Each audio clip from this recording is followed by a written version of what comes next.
আৰু এইটো আছিলে বইল।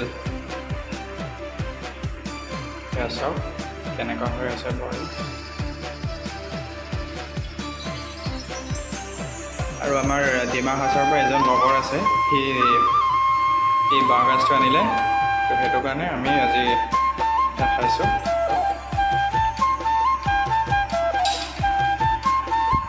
আৰু ইফালে এতিয়া চব মিক্স কৰি পিনি সেইটো ফ্ৰাই টাইপত বনাম, কিন্তু তেলেৰে ভজা নাই,